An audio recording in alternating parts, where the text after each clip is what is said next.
Naam, ndashaka ko wakongera ukagira icyo uvuga ku kibazo kijyanye n'umupira, kuko ikibazo twabonye kare ikibazo kiti wagira iyihe nama abagabo bashobora kuba bagenda bakaba banarara iyo bagiye ku kibazo kijyanye no kuba bari kureba umupira bakarara aho bagiye kandi bafite ingo.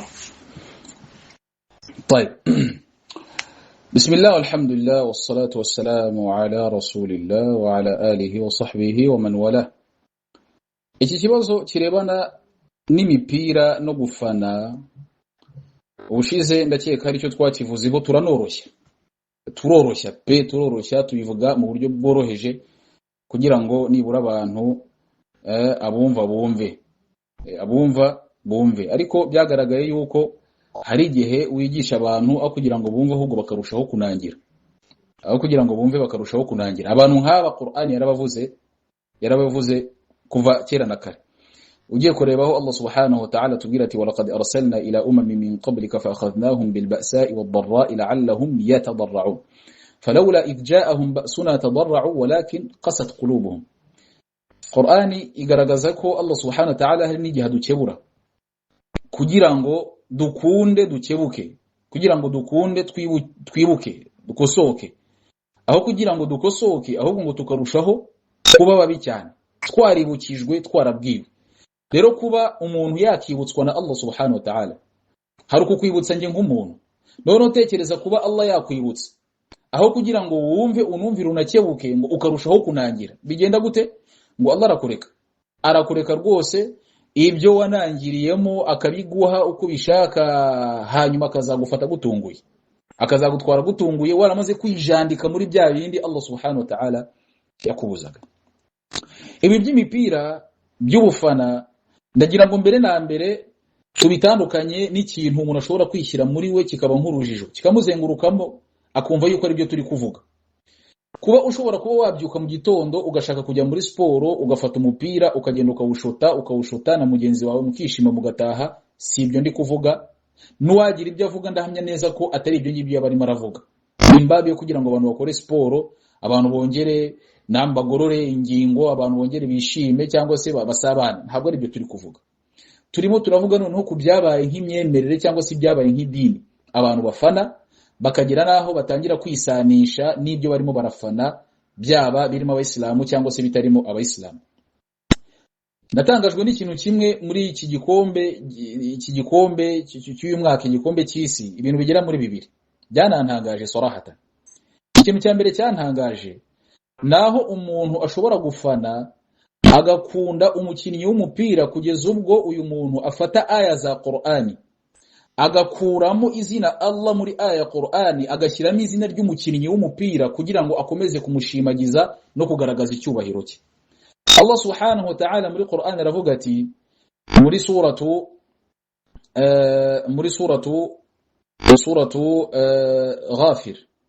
Ghafir, Allah subhanahu wa ta'ala arabaza muri ayati limanil mulku al-yawm, allati lillahi al-wahid al-qahhar. Iyi aya ngo ku munsi imeruka ngo Allah subhanahu wa ta'ala azabaza ati ngo limanil mulku al-yawm, abantu bose ko bapfuye, ibiremwa byose ko byavuyeho, nuko ngo nimbere yuko abantu bazuka, cyangwa se tunavuge ngo n'abantu bazutse, Allah azabaza ati limanil mulku al-yawm, aka kanya ubwami busigaye ari ubwande, ninde mwami noneho? Ubwami ni ubwande. Ahangaha ngo nta wundi uzasubiza ngo ni Allah uzahita asubiza avuga ati ngo lillahi al-wahid al-qahhar. Mukuri ubwami n'ubwa Allah subhanahu wa ta'ala uri hejuru ya byose. Hanyuma rero umuntu arangije aragenda afatiye aya akuramo amazina ya Allah ashyiramo amazina ya Messi, aravuga ati ngo limanil mulku al-yawm, aho nimba Messi yari amaze gutsinda simbizi, arangije arabaza ati ngo limanil mulku al-yawm, ubwami uyu munsi n'ubwande, aravuga ati ngo li Messi ngo al-wahid al-qahhar, akuramo izina rya Allah muri aya, arangije arabyangiza wastaghfirullah min maqulatin kahari. Saba Allah subhanahu wa ta'ala no kuba yanambabarira kuba iri jambo rinaturutse mu kanwa kanje, ariko namakuru ndi kubaha yiwa bivuze ngo ubwami n'ubwandu uyu munsi ngo n'ubwa Messi uganje uri hejuru ya buri kimwe cyose. Ubwo icyo ni cyambere nabonye, ndavuga nti namwe mumbwira ahantu abantu bageze mu gufana, ahantu abantu bageze mu gufana umupira. nanone ikindi nabonye kikantangaza, wakubaza mu bihugu bya Kiislamu biboneka ku mugabane wa Afrika ntiwajijinganya ku kuvugamo igihugu cya Misiri, Egypt. Ngiye kureba mbona ku majezi imyambaro bano bakinyi bo muri Egypt bambaye, mu gatuza kabo harimo umusaraba. Mu gatuza kabo harimo umusaraba. Uyu musaraba wenda ufite ibyo uvuze ku mateka ya Misiri, ariko aho bihurira byose birahurira kuri shiriki no kubangikanya Allah subhanahu wa ta'ala. Mu majezi bari bambaye, nuzuminga neza amajezi gutya y'imituku bari bambaye, ukabasha kugira ifoto uhura nayo yumwe muri bo, uraza kuza kuzuminga neza hano mu gatuza uraza gusangamo umusaraba. Hanyuma ibi byose abantu bakabyirengagiza, bakabyita yuko ari ugukomeza ko enjoyinga. Icyo ni kimwe. Ikindi, Qur'ani iberanye n'ibihe byose, ibihe bya kera byatambutse n'ibihe tugezemo kano kanya. Niyo mpamvu Allah subhanahu wa ta'ala yaduhaye iyi Qur'ani nk'igitangaza gikomeye cyane, kubera yuko ijyanirana n'ibihe byose. Inzoga za kera sizo nzoga z'ubu ngubu, ariko iyo ushyize kuri Qur'ani igushyiriraho umucyo, kakubwira ibyavuzwe ibyo ari byo, ukavuga uti naam, iza kera n'iz'ubu ngubu byose ni kimwe. Ntabwo Qur'ani yari kuza ngo ikubwire ngo primus ni haram, ahubwo Qur'ani guha ikintu kigari kugira ngo uzihe ingero, nubwo zaza zigaragaza iterambere, nubwo byaza ari ibintu bishyashya, uzagenda wiha ishusho ushingiye ku byo Qur'ani yaguhaye. Qur'ani ntabwo ari nk'umuntu uza akakubwira ikintu rimwe na rimwe akanabyibagirwa, ahubwo Qur'ani kugira ngo ijyanirane n'ibihe byose iza iguha ishusho y'ikintu kigari kizazamo iterambere, kizazamo abantu ba kera, kizazamo abantu bashyashya, cyahozemo abantu ba kera, ukiha urugero ugakuramo inyigisho ndetse n'urumuri rubasha kukumurikira ku byo uri kujyamo. Rero Qur'ani ntabwo yari kuza ngo ivuge umupira nibirangiza ngo birangiriraho. Qur'ani yaguhaye ikintu kinini cyane kugira ngo nuza no kureba n'uyu mupira uzanawusangamo, uzawubonamo. Wallahi alazim, barahiye mu zina rya Allah subhanahu wa ta'ala yuko nta washidikanya ku kuvuga ko umupira ari kimwe mu bishuka benshi mu bantu kandi binayobya benshi mu bantu. Nta washidikanya kubivugaho, bimwe mu bishuko biri ahangaha kuri isi. Hanyuma wabaza Qur'ani ngo Qur'ani yavuze iki kuri bino bishuko n'ababijyamo n'ababyijandikamo. Hari andi buze kuza gusoma zimwe na zimwe muraza kwibaza wenda he nuri butungurwa avuga se izi aya zirahari muri Qur'ani. Wallahi zirahari nyinshi cyane zivuga ku bantu bagiye bakijandika muri bino bishuko byaha kuri iyi isi, muri rusange tutarubanuye, ubwo n'umupira urajyamo. Qala Allah ta'ala, mbahereze aya sasa. Qala Allah ta'ala, Allah muri Qur'an aratubwira ati fa amma man tagha, naho wa wundi wigometse akigira igitangaza, akigira intakoreka, wa athara alhayata ad-dunya, hanyuma ibishuko byaha kuri iyi si bikagenda akabijyamo, akabyijandikamo, akahita naba affected kuri ibyo bintu, cyangwa se bikahita bitangira kuba bitangira kumwafecta, nkuko wenda babivuga muri izo ndimi z'amahanga kugira ngo wenda byumvikane. Nukuvuga ngo bikagiraho bitangira kumugiraho ingaruka, bigatangira kumugaragaraho, byamaze nakuvuga ngo kwiyatasha muri we, bitangira kumugaragaraho. Wa athara alhayata ad-dunya, nukuvuga ngo amaze kubyijandikamo aba addicted. Naam, shukran kuduhaye wenda kuri kutwunganiye. Aba addicted muri bino bintu by'ibishuko byaha kuri iyi si, yamaze yani byatangiye no kumugaragaraho mu mvugo, mu bikorwa, kila kitu. Allah aravuga ati fa innal jahima hiya al-ma'wa, uyu nguyu iherezo rye ni mu muriro utazima, ni mu muriro w'iteka Allah subhanahu wa ta'ala. Wa wundi wamaze kujya kwijandika mu buzima bwaha kuri iyi si, hanyuma ngo akaba addicted nabwo, ngo nta handi azajya uretse mu muriro w'iteka Allah subhanahu wa ta'ala. Ibi bishuko turimo turabona by'umupira birakugaragariza n'uru rugero rw'uwabajije ikibazo. Umugabo yibagiwe inshingano ze, yashatse umugore aramukwa, mu musigiti bafata ikiganza cye barambira ngo turamugukingiye kugira ngo uzamugaburire, kugira ngo uzamwiteho, uzamuteteshe, umutaye mu rugo ngo ugiye kujya kureba umupira. Ni ibingi bituri kuvuga umuntu yamaze kuba addicted, kugeza nubwo yibagirwa ko afite urugo, kugeza nubwo yibagirwa ko afite abana agomba kugaburira, agomba kuganiriza, kwitaho kubana nabo, kugeza nubwo yibagirwa ko ashobora kuba ari n'umuntu ufite inshingano runaka, n'umwarimu, afite akazi, agomba kuryama kare, byose akabyibagirwa, akigira muri bino bishuko byahanga kuri iyi si. Uyu nguyu arakugaragaza ko yamaze kuba addicted. Harakurikiraho iki? Allah ati fa innal jahima hiya al-ma'wa, mukuri uyu nguyu nta handi iherezo rye rihari uretse mu muriro w'iteka Allah subhanahu wa ta'ala. Icyo nacyo ni kimwe. Hari aya astaghfirullah alazim, ni aya iraremereye cyane sindi buyisige, ni aya zigera muri ebyiri ziboneka muri suratu al-a'raf, niba ntibeshye ziboneka muri suratu al-a'raf. Allah ratubwira ati watlu alayhim naba alladhi atainahu ayatina fansalakha minha faatba'ahu ash-shaytanu fakana min al-ghawin. Ngo yewe Muhammad basomere inkuru watlu alayhim naba alladhi atainahu ayatina, ubasomere inkuru zabagezweho na kimwe muri bibiri. Hari ukugerwaho n'ubumenyi ukaba ubuzi, ukaba ufite ubumenyi bw'idini ya Allah subhanahu wa ta'ala. Icyo ni kimwe, waranabyize, warize Qur'ani, warize hadithi, warize aya ukabyiga, Allah akaguhereza iyo nema y'ubwo bumenyi. Uyu ni wa mbere. Uwa kabiri, hari ukuba warabwiwe ukibutswa bikakugeraho, izi aya zikakugeraho ukazumva hamwe no kutabyize, ngo aba ari byo kwigira ariko bikugeraho, ngo fansalakha minha, ngo noneho ngo uyu umwe muri bano babiri ari uwabyize, dushobora kwita ngo ni umumenyi w'idini ya Allah subhanahu wa ta'ala, cyangwa se n'uwibukijwe amaze kubibwirwa fansalakha minha, ngo arabyiyambura abyikuramo, arabyirengagiza, arabitiyambura, aravuga ati buno bumenyi bw'idini ya Allah ndiyambuye, akabyiyambura akabyikuramo. Fa atba'ahu ash-shaytan, ngo uyu nguyu ngo shaytani imubonye, ngo bibonye umukiriya, ngo bibonye inshuti, ibibonye imari ishyushye, ngo shaytani ngo ihita ikurikira uwo muntu. Fakana min al-ghawin, ngo birangira uyu muntu ngo abaye umuyobe wayobye, birangira uyu muntu abaye umuyobe wayobye.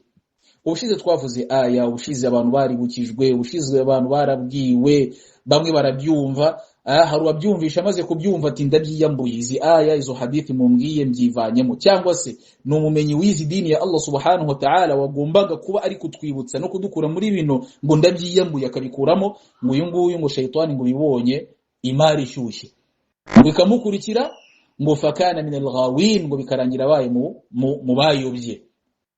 Allah ati rero walau shi'na la rafa'nahu biha, ubumenyi yaramaze guhabwa, uru rwibutso yaramaze guhabwa, ngo Allah yabishaka ngo la rafa'nahu biha, ngo yari kumuzamura mu nzego akamwubahisha kubwo kuba yarumvishe, yarize idini ya Allah, kumva agasobanukirwa agashyira mu bikorwa, ngo Allah yabishaka ngo la rafa'nahu biha, ngo yari kumuha icyubahiro akamuzamura. Uyu wumvishe aya, wumvishe urwibutso kurushyira mu bikorwa kwe, iyo Allah bishaka ngo byari gutuma azamuka, Allah akamuzamura mu nzego. Walau shi'na la rafa'nahu biha, ngo Allah ngo yari kumuzamura, ngo walakinahu akhlada ila al-ardi wattaba'a hawahu, ngo ariko ngo uyu muntu arangije warareba aravuga ati ngo reka ngo nkaguma muri ibi ngibi, wattaba'a hawahu, arangije ngo akurikira amaranga mutima ye, ari mu bufana kujya gufana umupira. Allah yarakuyibukije, Allah yaraguhaye nema y'ubumenyi, Allah yaraguha uranibutswa, wattaba'a hawahu, ngo akhlada ila al-ardi, urangije ngo wowe hitiramo kujya muri buno buzima bwaha kuri iyi si, ngo bwijandikamo ubujyamo bugwamo. Allah arangije ati ngo wattaba'a hawahu, arangije ngo uyu muntu yikurikirira amaranga mutima ye, aho umutima uri muramushora abariho akurikira, aravuga ati ngo nge ndi hano. Mwumva icyo Allah rero yahise avuga muri no aya. Allah aravuga ati famathaluhu kamathali al-kalb, umuntu uteye gutyo ngo kamathali al-kalb, ameze nk'imbwa, in tahmil alayhi, iyo ngo uyigendesheje ukayirukansa, yalhath, isora ururimi ikahagira, aho utaturukuhu, ngo niyo uyiretse ntunayirukanse cyangwa uyigendeshe, yalhath, ngo n'ubundi sohora ururimi. Uru ni urugero rukomeye cyane, tunaruzanye nk'uko nababwiye ni Qur'ani irazi kavuga ikintu kigari, kugira ngo nutwo duto mugenda mubonamo, nutwo duto mugenda mubona mutubone muri kino kintu kigari kinini, izo ngero ntoya. Iyo dusomye aya nk'iyi ngiyi, urasanga bemeramana babwiwe, abasilamu babwiwe bakanga kumva, cyangwa se aba bahawe buno bumenyi, aho kugira ngo bari babukoresha mu kugira ngo twe baturokore, ahubwo ngo baragiye ngo barangije ngo baba imbata, z'ubu buzima bwaha kuri isi, bakurikira amaranga mutima yabo y'ubwo bufana, kujya gufana umupira, kujya kurara hanze, kujya kurara imusozi. Ngo abo ngabo Qur'ani irangije bagereranya fa mathaluhu kamathalil kalb, ngo bameze nk'imbwa, iyo yirukanyije uyigendesheje irahagira, niyo ngo uyiretse irahagira. Ubwo se ntabwo mwumvamo ijana ku ijana urugero rw'umuntu w'umufana wagiye agakurikira amaranga mutima ye. Iyo atsinzwe aranduranye, iyo atsinze aranduranye. Ni nk'uru rugero rw'imbwa, iyo hari icyo bayikoresheje irahagira, niyo hari icyo batayikoresheje bakayireka irahagira. Ubwo bufana ngo kubujyamo ngo bumeze ngo nk'imibereho y'imbwa, bumeze nk'imibereho y'imbwa, ihari yose ihora yahagira. N'umufana w'umupira wallahi muzabarebe, yatsinda aranduranye, aravuga, aratukana, aragira gute, ngo yatsindwa ngo nabwo aranduranye. Yani umufana w'umupira aho aherereye hose nta n'ikiza kimuvaho aslan. Niyatsinda agafana cyane, agakunda, akagaragaza ari bwanduranye. Nanatsindwa uko bigenda kose nabwo aranduranye. Rero ngo ni nk'iyimbwa, iyo hari icyo uyikoresheje irahagira, iyo ntacyo uyikoresheje irahagira. Ibi byose Qur'ani murumva ko hari icyo Qur'ani yabivuze. Abantu baragiye bijandika kwa Messi, bijandika kwa Cristiano, bagumayo, bamwe bati swala, abandi nk'uko uyungu yarabajije bati ngo zabo, baturubyaro, bata yawm al-qiyam. Ibyo byose bazabibazwa, ngo nta kindi bazasubiza, bazahita bavuga bati rabbana arina alladhaini adallana min al-jinni wal-insi naj'alhuma tahta aqdamina. Mana nyagasani, abantu batuyobeje tukiraha kuri isi bakadukura ku murongo wawe, ngo batwereke kano kanya bo ba Cristiano, bo ba Messi, batwereke kano kanya naj'alhuma tahta aqdamina, ngo tubashyire munsi y'ibirenge byacu tubasuzuguze. Iyo bimenye hakiri kare. Rero bavandimwe Islam, ahangaha ntangazwa wallahi bikomeye cyane ni imvugo ya Ibn al-Qayyim rahimahullahu ta'ala mu gitabo cyiwe Ad-Da wad-Dawa. Yaravuze ati man ahabba shay'an ghayra Allah udhiba bihi.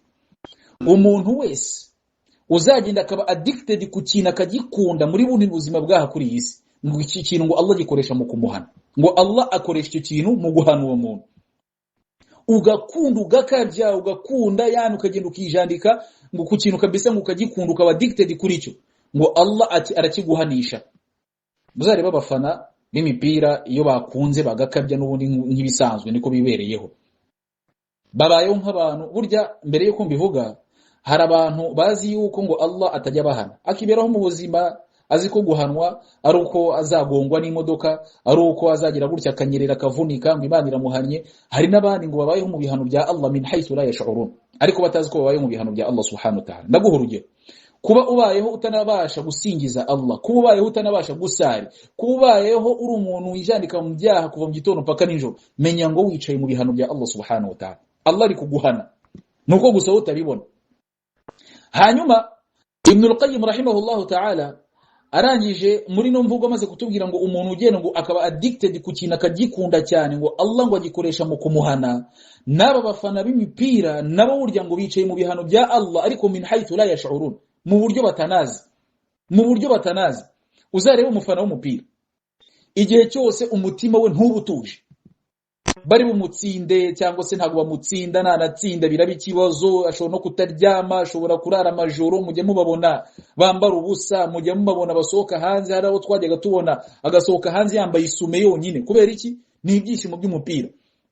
Aba ngaba ngo babayeho bari mu bihano bya Allah subhanahu wa ta'ala, ariko ntibabizi, ntazi ko ari guhanwa na Allah subhanahu wa ta'ala. Bityo abavandimwe Muslim, nimurebe nk'uyu muntu wataye urugo rwe mu masaha y'ijoro. Uyu mupira uri muraba cyane cyane nk'abantu bari mu Rwanda, amasaha y'ijoro, saa 3 z'ijoro, saa 4 z'ijoro, umugabo ataye urugo, ataye umugore we, agiye mu mupira. Umugabo yewe uzi neza ko ufite akazi, ufite inshingano, ushobora no kubura imamu w'umusigiti, ugomba kujya gusarisha salatul fajr, uraye mu mupira, urajya gusarisha abayisilamu koko. Bityo abavandimwe Islam, icyo nababwira cyo ibi bintu wallahi kumwemera Imana ashyire ku ruhande. Ntabwo ari byo twahamagariwe, ntabwo ari byo Uislamu bwaduhamagariye, ntabwo ariho tugomba kubarizwa nk'abayisilamu. Tubarizwe kuri Qur'ani, tubarizwe kuri hadithi z'intumwa Muhammad sallallahu alaihi wasallam. Ndumva rero ntari buze kuza kuvuga byinshi cyane kuri iki ngiki, ariko uwumva nagerageze yumve. noneho ngo hasigaye ngo nimba ari kimwe cya kangahe ngo n'amafinale abantu noneho sasa bari buze kuza kurara amajoro, hari n'abari buze kuza kurara basinda, harimo n'abaze kuza kurwana, noneho ibyo tutabonye n'abataratukanye bazatukana, n'utaravuze n'abazavuga nabi, ari uwatsinze ari uwatsinzwe, bose ni yale ava muri stade arimo aratuka umusifuzi, atatuka umusifuzi aratuka umukoca, atatuka umukoca aratuka abafana, n'uwatsinze nawe biraba ruko nguko, aragenda yishime anezerwe arengere. Nibyo bihano barimo. Rero abavandimwe Islam, wallahi dukomere kuri Qur'an yacu. Ibyo twahamagariwe ntabwo ari ibingibi, ibyo twahamagariwe si ibingibi. Twahamagariwe gukomeza kumvira Allah subhanahu wa ta'ala, ndetse no gukomeza kwibombarika no kwitwararika ku mategeko ye jalla wa ala. Sallallahu alaihi wa sallam baraka ala sayidina Muhammadin wa alihi wa sahbihi wa sallam.